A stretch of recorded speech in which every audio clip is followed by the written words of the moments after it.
अयोध्या में लता मंगेशकर चौक पर स्थापित की गई मां सरस्वती की ये विशाल वीणा संगीत की उस साधना का प्रतीक बनेगी। मुझे बताया गया है कि चौक परिसर में सरोवर के प्रवाहमय जल में संगमरमर से बने 92 श्वेत कमल लता जी की जीवन अवधि को दर्शा रहे हैं। मैं इस अभिनव प्रयास के लिए योगी जी की सरकार का, अयोध्या विकास प्राधिकरण का और अयोध्या की जनता का हृदय से अभिनंदन करता हूं। इस अवसर पर मैं सभी देशवासियों की तरफ से भारत रत्न लता जी को भावभीनी श्रद्धांजलि देता हूं। मैं प्रभु श्री राम से कामना करता हूं उनके जीवन का जो लाभ हमें मिला, वही लाभ उनके सूरों के जरिए आने वाली पीढ़ियों को भी मिलता रहे। साथियों, लता दीदी के साथ जुड़ी हुई मेरी कितनी ही यादें हैं, कितनी ही भावुक और स्नेहिल स्मृतियां हैं।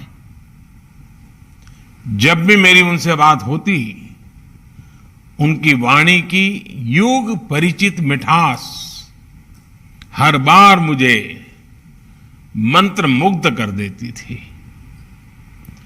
दीदी अक्सर मुझसे कहती थी, मनुष्य उम्र से नहीं कर्म से बड़ा होता है और जो देश के लिए जितना ज्यादा करे वो उतना ही बड़ा है। मैं मानता हूं कि अयोध्या का ये लता मंगेशकर चौक और उनसे जुड़ी ऐसी सभी स्मृतियां हमें देश के प्रति कर्तव्य बोध का भी एहसास कराएगी।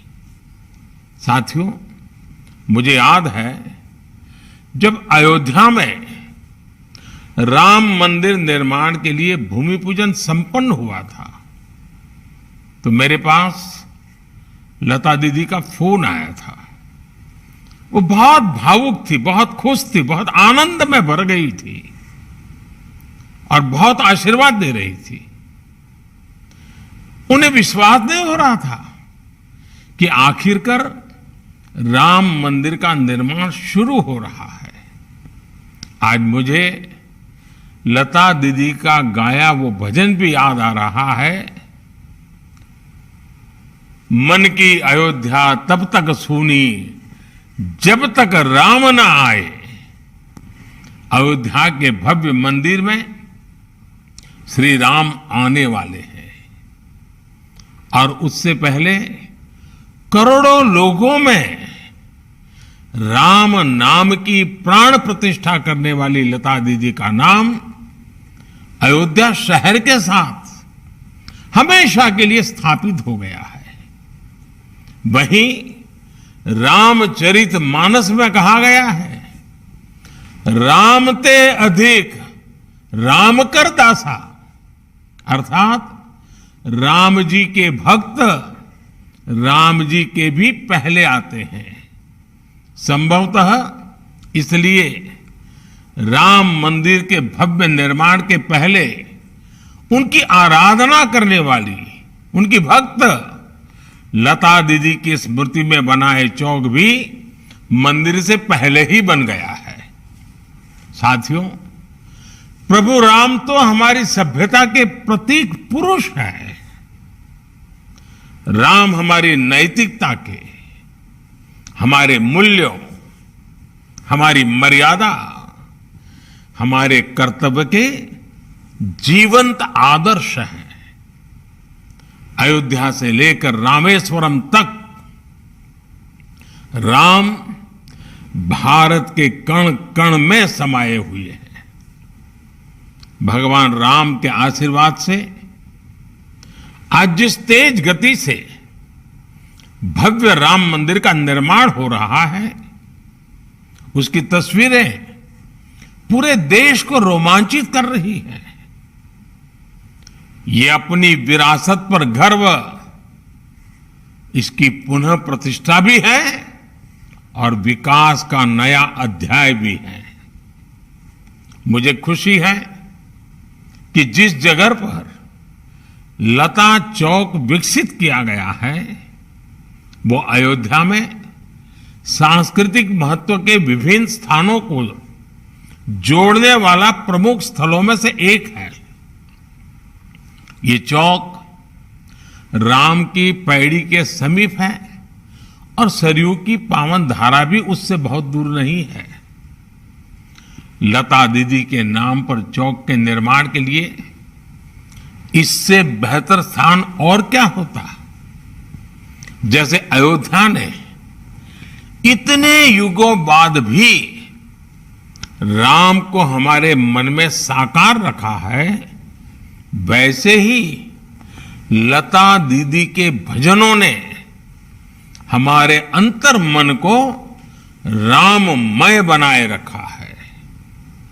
मानस का मंत्र श्री रामचंद्र कृपालु भजमन हरण भव भय दारुणम,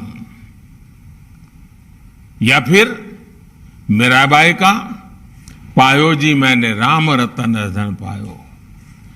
अनगिनत ऐसे भजन, बापू का प्रिय भजन वैष्णव भजन हो, या फिर जन जन के मन में उतर चुका तुम आशा विश्वास हमारे राम, ऐसे मधुर गीत हो।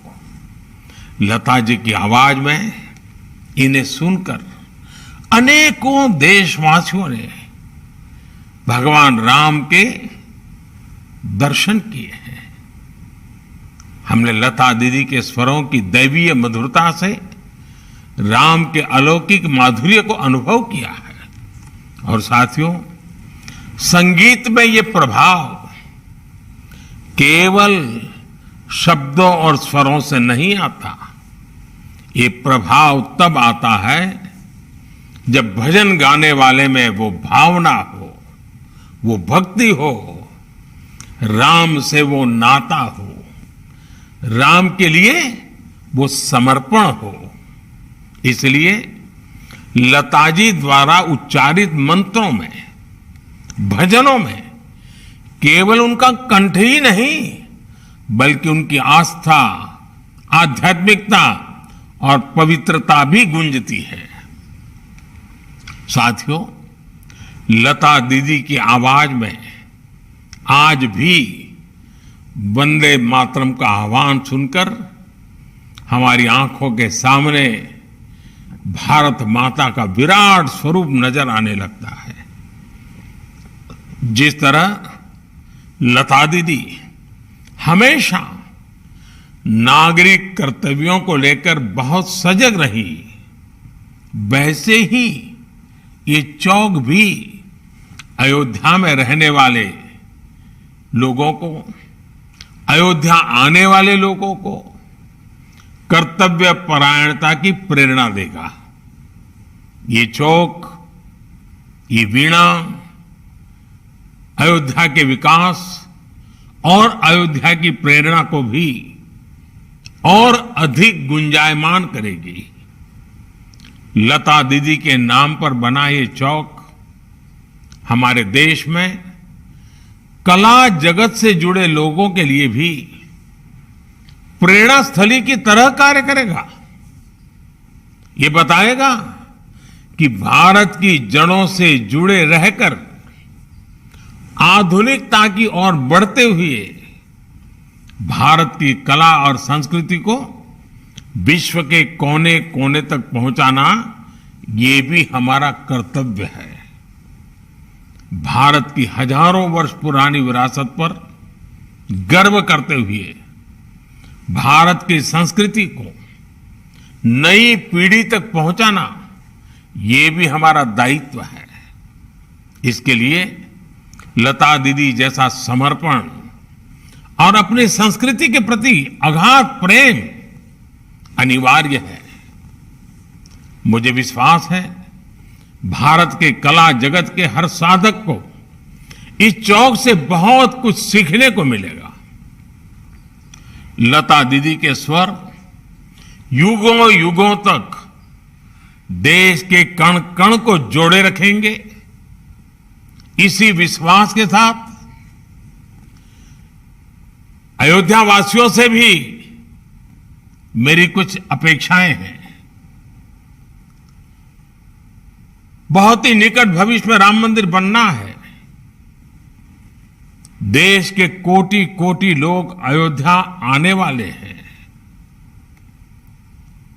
आप कल्पना कर सकते हैं अयोध्या वासियों ने अयोध्या को कितना भव्य बनाना होगा, कितना सुंदर बनाना होगा, कितना स्वच्छ बनाना होगा, और इसकी तैयारी आज से ही करनी चाहिए। और ये काम अयोध्या के हर नागरिक को करना है, हर अयोध्या वासी को करना है। तभी जाकर के अयोध्या की आन बान शान, जब कोई भी यात्री आएगा तो राम मंदिर की श्रद्धा के साथ साथ अयोध्या की व्यवस्थाओं को, अयोध्या की भव्यता को, अयोध्या की मेहमान नवाजी को अनुभव करके जाएगा। मेरे अयोध्या के भाइयों बहनों, तैयारियां अभी से शुरू कर दीजिए। और लता दीदी का जन्मदिन हमेशा हमेशा के लिए प्रेरणा देता रहे। चलिए, बहुत सी बातें हो चुकी। आप सबको बहुत बहुत शुभकामनाएं।